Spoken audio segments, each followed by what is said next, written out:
Are we good to go, Simon?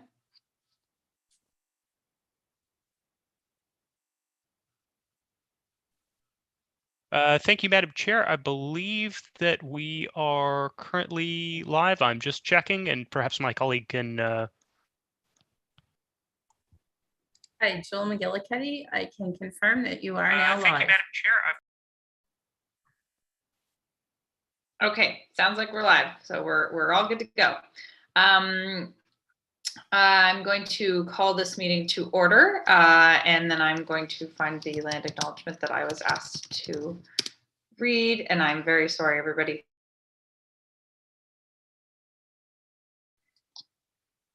As I said, things were not going well in the last 15 minutes.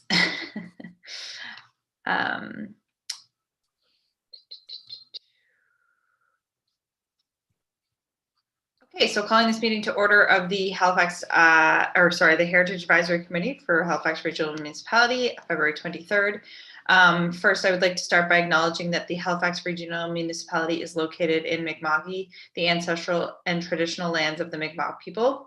The municipality acknowledges the peace and friendship treaties signed in this territory and recognizes that we are all treaty people. Okay, I'm going to move on to our next item, which is the approval of the minutes from our January 26th meeting. Does anyone have anything that they would like to bring up from those minutes? And if not, then I will, I'd love a motion.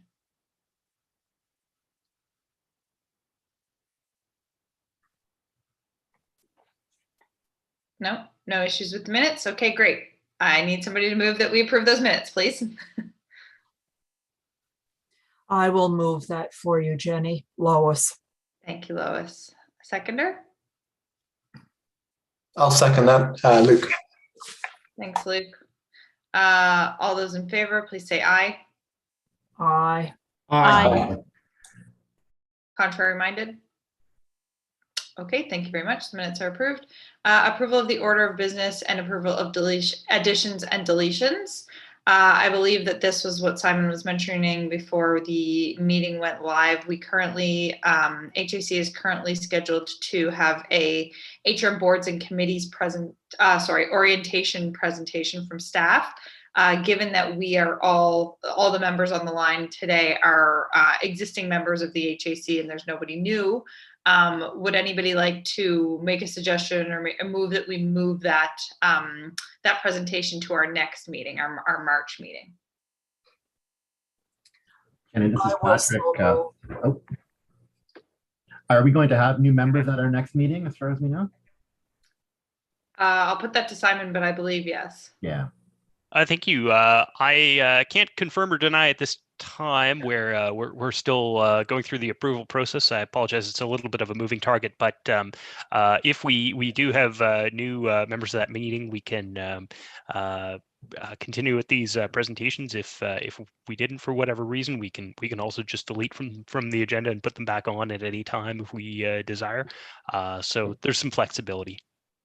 Okay, so I think basically we'll say items 9.1.1 and items 9.1.2. If everybody agrees, and I'll need someone to make a motion, we can just defer those, remove them from today's agenda, defer them to next month's or whatever month's agenda when we do have new members. Does anybody want to make that motion? I'll make that motion. It's Leslie. Thanks, Leslie. Simon, do I need a seconder and a vote for that?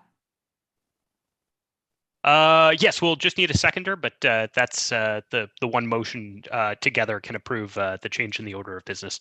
Okay, great. And so then I need a seconder, please. Patrick is happy to second this motion. Thank you, Patrick. Okay, so then approving the new order of business and additions and deletions. I need a motion for that. I will so move. Lois. Thank you, Lois. And a seconder? I'll second it, David. Thank you, David. Okay, moving right along. Business arising over the minutes. There is none here. Call for declaration of conflict of interest. Having reviewed the agenda, does anybody wish to declare conflict of interest at this point? I'll ask again, does anybody wish to declare a conflict of interest at this point? Okay, great. Thank you, everybody. Next is the consideration of deferred business. There is none. Correspondence, petitions, and delegations. Simon, I'm seeing none, and I believe there were none. Thank you, Madam Chair. Yes, I believe that's correct. Okay, great. Information items brought forward, also none. And now we are into reports and discussion. So as we have deferred items 9.1.1 and 9.1.2 to a following meeting, we are going to begin with item 9.1.3, case H00523, request to include the Rocking Stone and Kidston Lake Park, Halifax, in the Registry of Heritage Properties for the Halifax Regional Municipality. I believe we will have a presentation from staff on this topic. Thank you, Madam Chair. Seamus McGrail, Senior Heritage Planner. And I'll be sharing my screen here and giving the presentation for this case.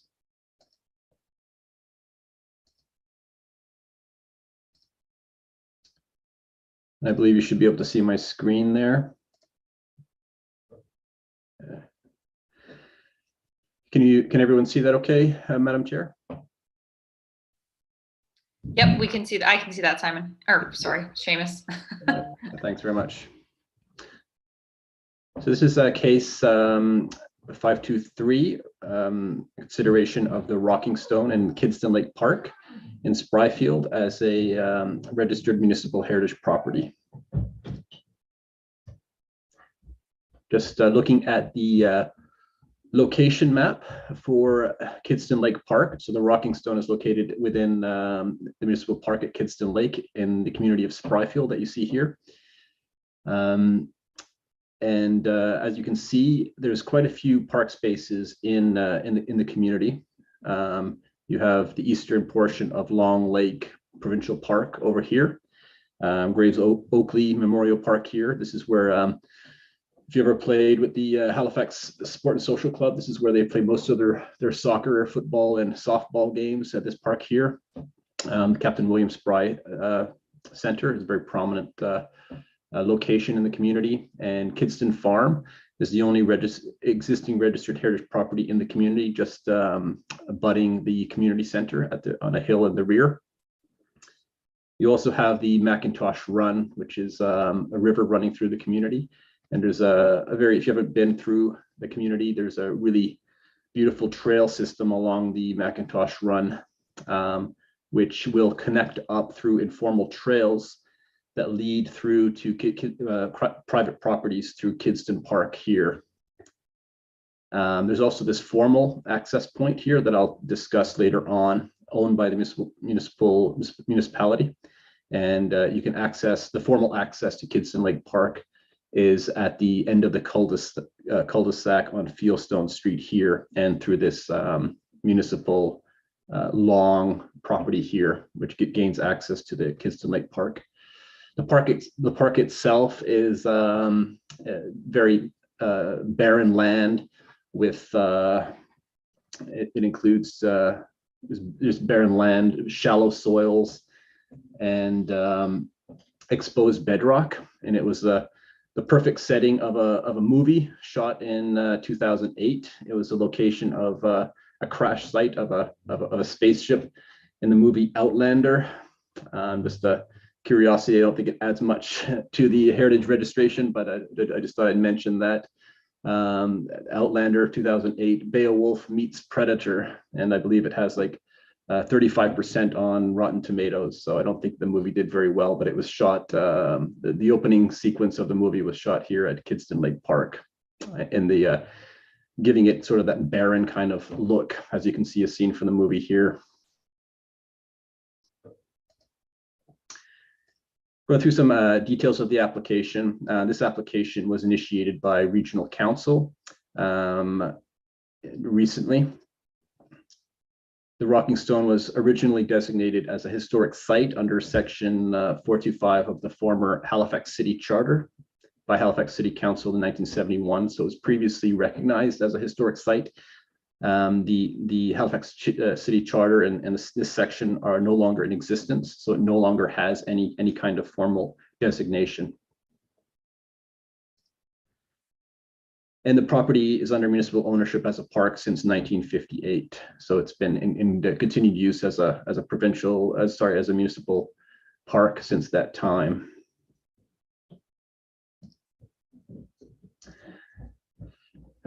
So just describing the difference between a historic site and a heritage property. So under the Heritage Property Act, a heritage site is defined as a, let's go through here. So it's defined as any structure, a cultural landscape, which is significant to the social, cultural, commercial, military, or political history and development of Halifax Regional Municipality, the province, or the country. A property is evaluated under this set of criteria. If registered, will be formally designated as a heritage area under the Heritage Property Act, which implies the same legal protection as a heritage property. So it's all, in all intents and purposes, it's the same as a heritage property. It provides more flexibility to consider landscape elements and the broader history of a site rather than focusing on any given structure. So here we'll be considering the entirety of Kidston Lake Park as a heritage area. And some examples of a heritage area or site include the public gardens and the Grafton Park, which was registered about 2 years ago. That includes Memorial Library, the Poor Cemetery grounds, and Grafton Park just on Spring Garden Road. Heritage sites are considered under different criteria than heritage buildings that you're more familiar with as a committee. The heritage site criteria include age, which is age or continuity of use, which is scored as 25 points, historical importance, 25 points, integrity 10, and context 10 for a total of 70 points. So the Heritage Advisory Committee will be looking for a total of 35 points for a positive recommendation to Regional Council, as opposed to the 50 points under the Heritage Building evaluation criteria.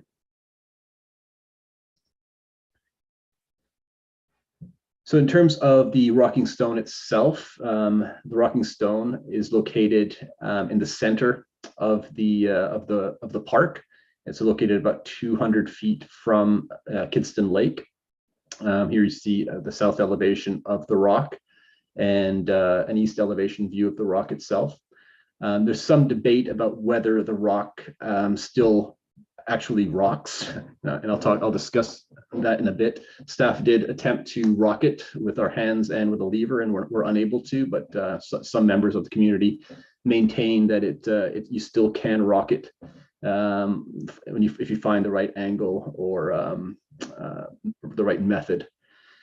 Here you see the Kidston Lake and the exposed bedrock, and my colleague Carter beginning his modeling career out gazing out into Kidston Lake.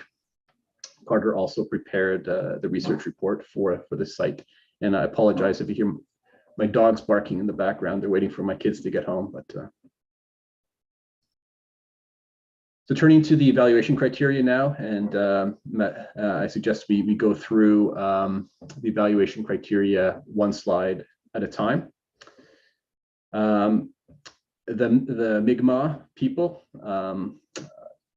were, as you know, were here long before Europeans arrived, and in this portion of Nova Scotia was referred to as Sepeknekatik, the Sepeknekatik district, and the Mi'kmaq people were likely very familiar with this, with the Rocking Stone itself. Being located near a freshwater lake, within 200 feet of a freshwater lake, it's likely that they were familiar with the Rocking Stone, but there's no oral or documentary evidence of their interactions with this rock. The earliest publication and the earliest documentary evidence dates back to the Acadian Recorder in 1823. There was an article published about the natural wonder of the Rocking Stone, in which is described as a quote unquote wonder of nature, and its rocking is affected by the aid of a short lever and may be set in motion by a child of 12 years of age. The article also states that it is clearly evidences that the skill and power of an almighty hand. And another early published description of the rocking stone can be found in an 1820 edition of the Nova Scotian, in which it is said that the rock can be set in an undulating motion with the ease of only one hand. The earliest identified depiction of the rocking stone is a watercolor painting, as you can see on the slide here, from 1836 by Sir George Back. And Sir George Back was a British Royal Naval officer and an explorer of the Canadian Arctic, and an artist as well. So the rocking stone site is approaching 200 years of continuous use as a local tourist attraction, recreational spot, and as a natural wonder. Throughout its long history, there has been a great deal of media attention paid to this large granite boulder and to the community of Spryfield, have on multiple occasions shown their commitment to the site's preservation, such as through Arthur Roy Kidston's publicized dismay over the state of the parkland following the Timberley Lumber Company's milling activities. So the milling activities are credited for stopping the rock from rocking. And there were prior, as you know, as I mentioned, there were prior efforts to register the property in 1971. It became a historic site under the former charter. And in 2003, I believe there was an effort to register the site as well. So based on all of this information, staff recommend that the committee consider this under continuity of use. It's been 200 years of continuous use as a local attraction, recreational spot, and natural wonder. And staff recommend a score of between 20 and 25 points for continuity of use. And I will now turn it over to Madam Chair for discussion. Okay, thank you, Seamus. I think that I'll open the floor to the committee, but typically with the age one, it is a fairly prescribed number. Does anybody have anything that they wanted to add to that?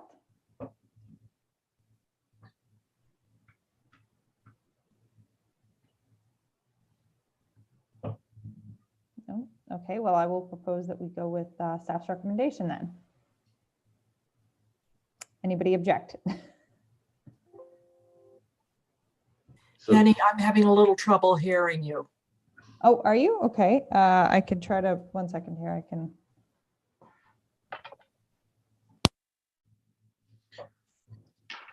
Is that better? Yes, that is. Thank you. Okay. Okay, so yes, I will, what I was saying was I'll turn it over to the committee if anybody wants to make any comments about this. Typically, we do go with staff recommendation for age since it is a fairly precise number, but with this one a little bit less precise. So I'll open that up to the floor.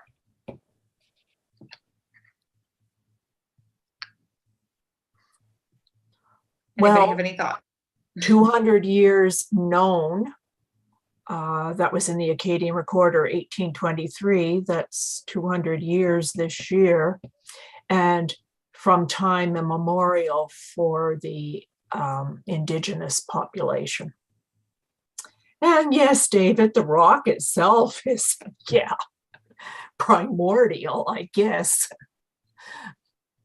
I think it gets probably heavy, high marks. What's the highest we can do? 25. 25. The age is, as the counselor says, golly, tens of thousands of years old, but the continuity of use, it's been known and promoted for at least 200 years and would be known before that because Spryfield was settled probably in the 1760s. So I think it gets 25. I would support a score of 25. Yeah, I would as well. Okay, does anybody want to make any other suggestions, or are we good to go with 25? All right, I think we'll go with 25. Thanks, everybody. So turning now to historical importance.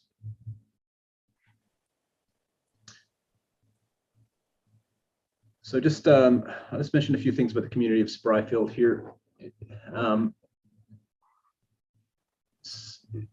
The map from 1870 here, the map of Halifax Peninsula, depicts it's a good depiction of the topography of the community.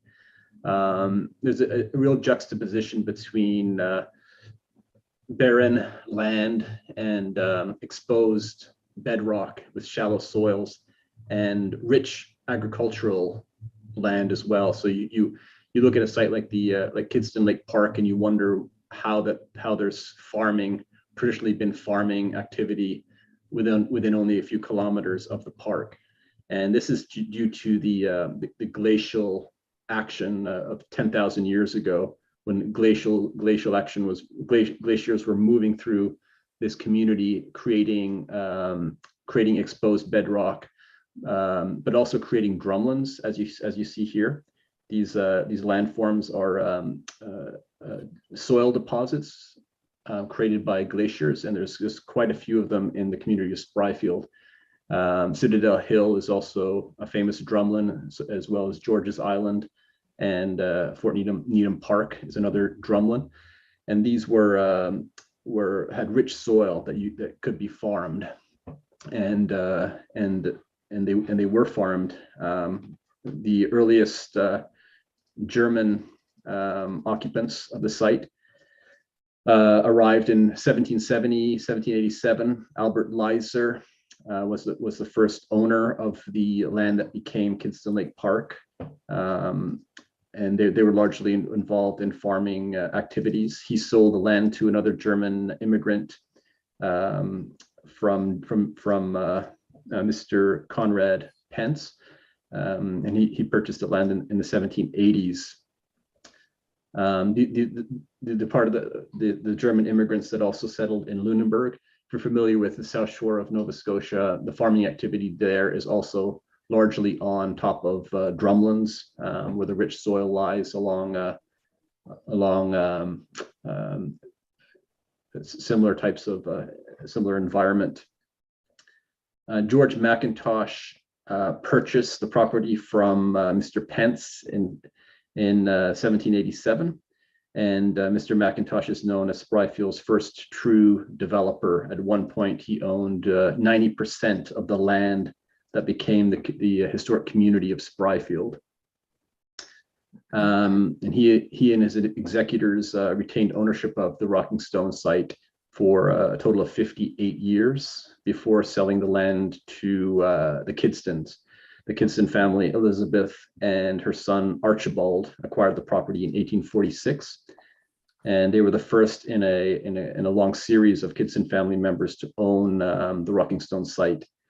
And on this map from 1865, you can see the Kidston farm identified just north of the Rocking Stone. The Rocking Stone is also identified on the map from 1865. And you can see here on this map where the farm would have been on top of a drumlin, and the lake. I mean the Rocking Stone site on the barren land near the lake, only a few kilometers south. This War Department map from 1886 also shows the old Rocking Stone Road leading from the Rocking Stone site to the Kidston farm here. And I'll talk a bit more about that Rocking Stone Road in a bit. So the Kidstons are an important family in the history of Spryfield. They were largely land developers and farmers. John Kidston, the son of Archibald Kidston, he owned large parcels of land in Spryfield, including the Rocking Stone site from 1899 to 1928. He operated a farm that he called Rocking Stone Farm, and carried on the farming tradition on Kidston family lands. And he also ran a successful dairy.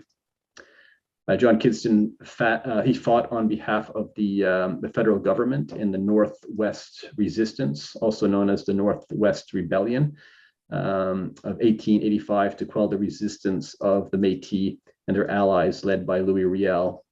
Over 100 people died in this ensuing battle in the Red River Valley in what is now Winnipeg, Manitoba, that area.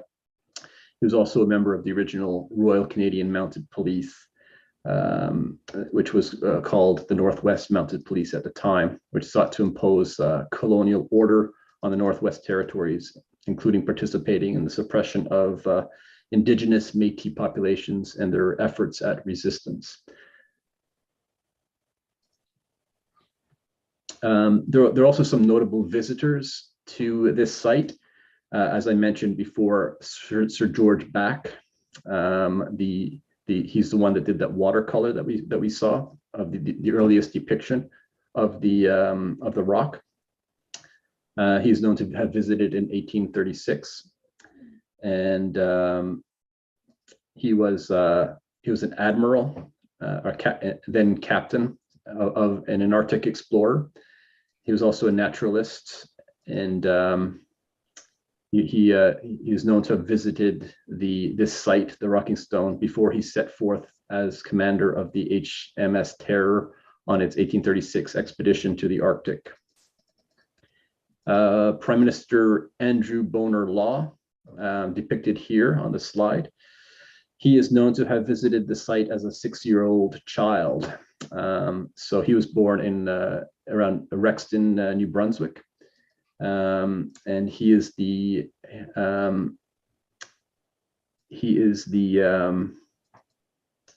son of Eliza Kidston, and the grandson of Elizabeth Kidston, the original owner, the original Kidston family member to own the site. When his mother died when he was the age of 6 years old, he traveled with his aunt Janet Kidston back to Scotland, and on their way back to Scotland, he stopped to visit family in Spryfield, who cared for him for some time in Spryfield, and he stopped to visit the site with his uncle Archibald before returning to Scotland at the age of 6. And then he became prime minister in 1922 to 1923. And him and his associate, Lord Beaverbrook, who was a newspaper tycoon also from New Brunswick, were heads of the public and private sectors in England for a very short time in the early 1920s. Clara Dennis also visited the site. She was a trailblazing reporter. She was one of the first Nova Scotians to travel by car around the province. Her articles on local and provincial history, notable people she met on her travels, as well as Mi'kmaq folklore and customs, were published in newsprints and magazines. She also published 3 books about her travels, and her extensive collection of photos taken during her travels includes the shot seen here of her visit to the Rocking Stone site.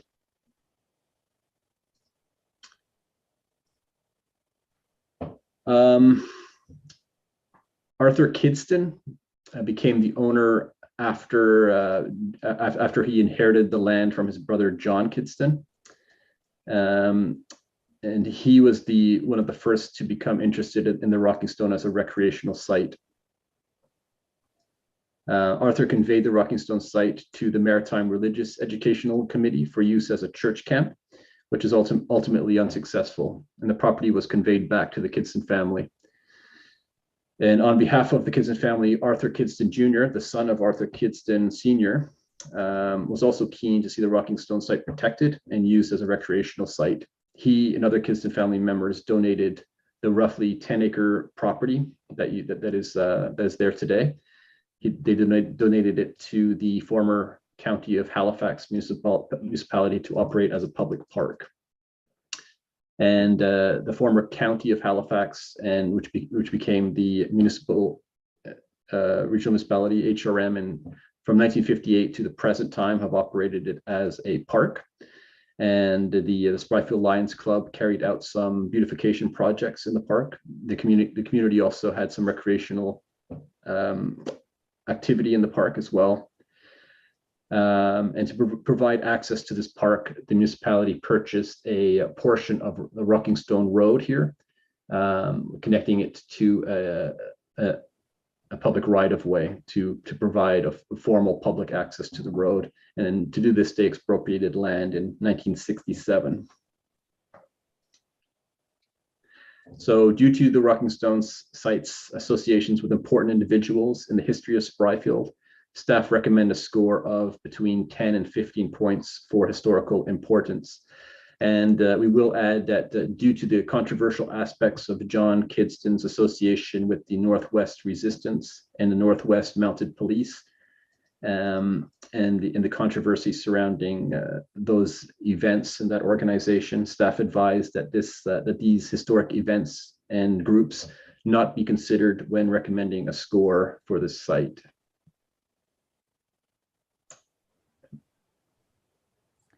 Okay, thank you, Seamus. I will open the floor up to the committee. Staff are recommending between 10 and 15 for historical importance. Does anyone have any thoughts, opinions, feelings?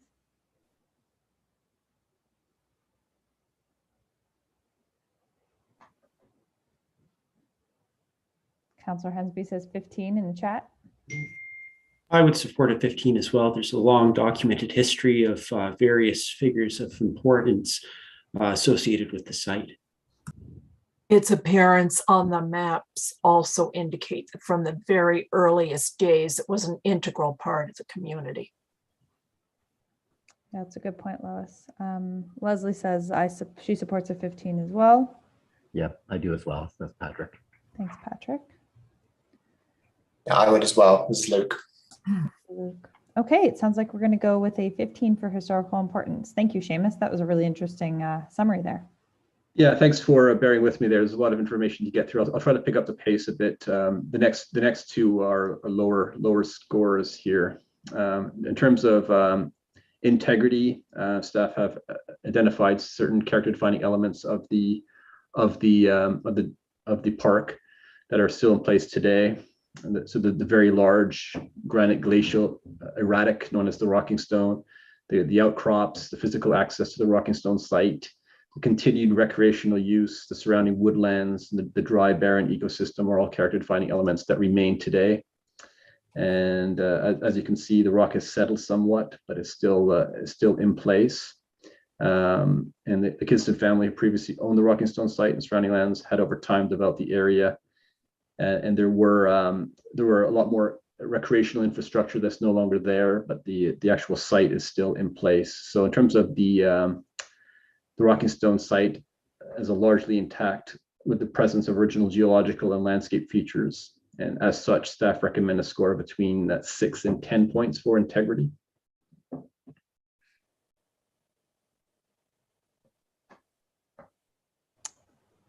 Okay, I will open up the floor to the committee. Anybody have thoughts on a recommended 10? Lois here, and through the chair, I have a question for you, Seamus.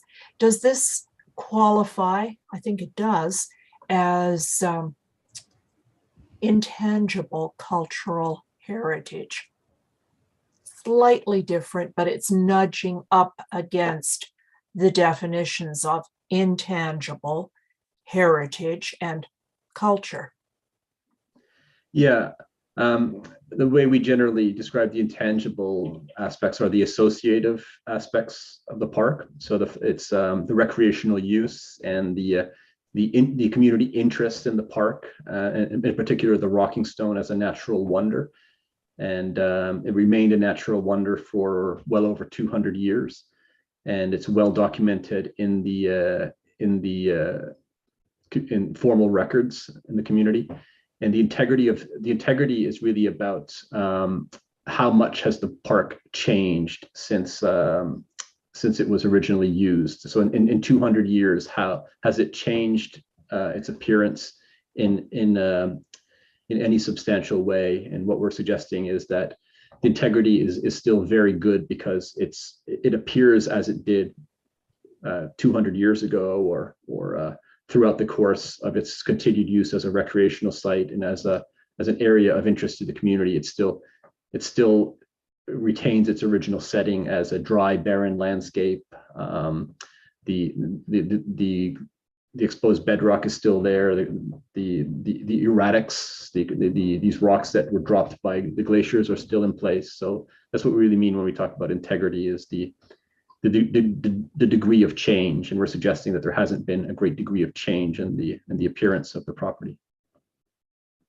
Thank you. I would suggest a 9 or a 10 to the rest of the committee.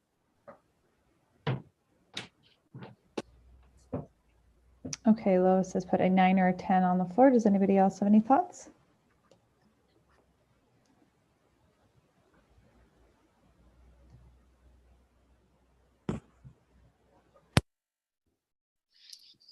Anybody else?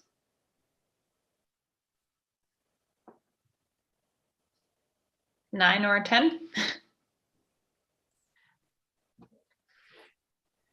I think since staff is maybe suggesting a 10, and Lois, you'd said that you're comfortable with a 10, maybe we'll go with 10. Does anyone want to object to that? Gets a 10 in my book. 10 sounds good to me. All right.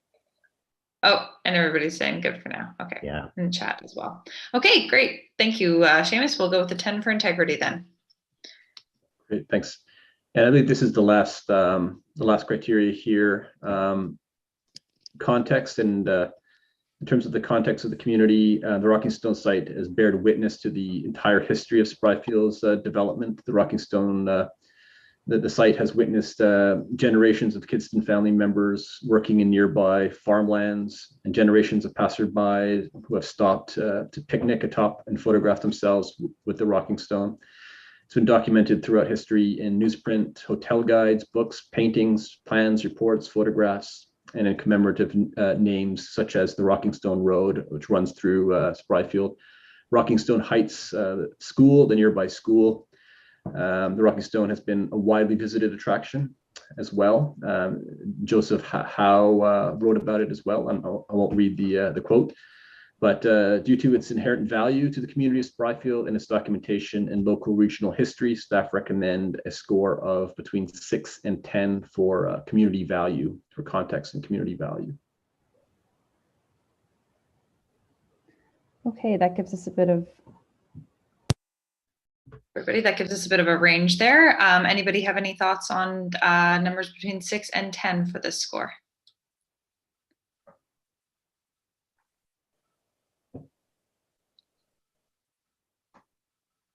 Leslie says in the chat, I'd recommend higher. It's very important to the community. Okay, fair enough.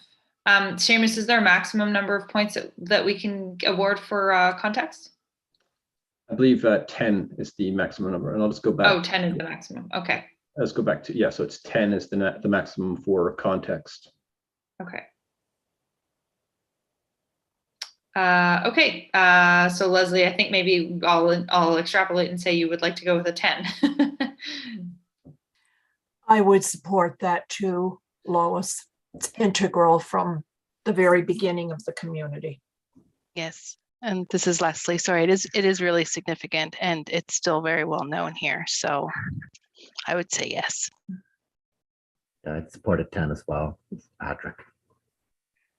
Would also support 10. This is Luke. Okay, I think it sounds like we will go with a 10 for context. Thanks again, Seamus. Great, thank you, Madam Chair. Thanks for the patience of the committee. I hope that wasn't too long of a presentation. I think this was a bit of a unique site, so I just wanted to make sure that the information was well communicated.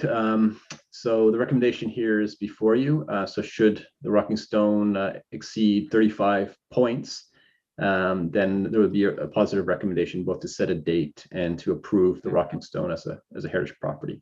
So I'll leave the recommendation before you, and I'll stop sharing my screen, and that concludes my presentation. Thank you. Great, Seamus. Thank you very much. Okay, does anybody feel, so we have down here in the chat, Sharon has said that the total score is 60, so that is well above the 35 points. Anybody have anything else to say? Otherwise, I think we could probably put the motion on the floor and vote.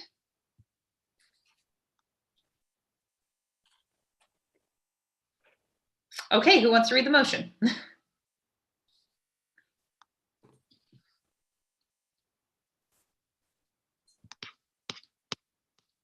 I can read it. I have it up in front of me.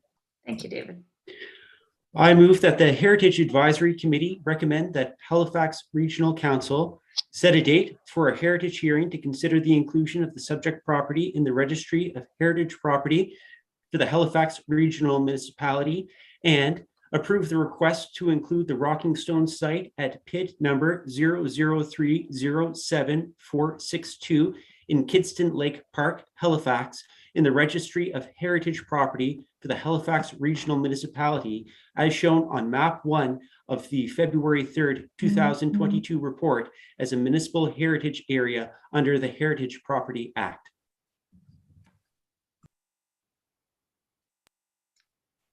Okay, all those in favor? We have Aye. a second. Oh, sorry, we need a Jenny, seconder first. we need a seconder for that. My apologies, everybody. Somebody second it, I'll please. second it. Thank you. Okay, now we have a seconder. All those in favor, please say aye. Aye. Aye. Those contrary minded? Okay, motion carries. Thank you, everybody, very much. Now we need to engage the engineers at Dalhousie to get it rocking again. I second That'd be a that. fun student project. Just needs a pebble in the right place. We've been assured by a very prominent local resident that she can still get it rocking, and she's in her late 70s. So she's invited the committee and staff out in the summertime to watch a demonstration. A ceremonial rocking. That sounds great. Okay, everybody, I think we will move on. We are light on our agenda this month. So next is items from members of the Heritage Advisory Committee. There are none here. Motions and discussions, there are also none. Added items, there are also none. Slow me down if you want to add anything at this point, but apart from that, the date of our next meeting is March 23rd, 2022. And we are prepared to adjourn if everybody is all set. So moved. Okay, motion to adjourn, please. So moved. Oh, so moved. Thank you very much. Oh. Seconder? I'll second. Okay, thanks, everybody. Thanks all.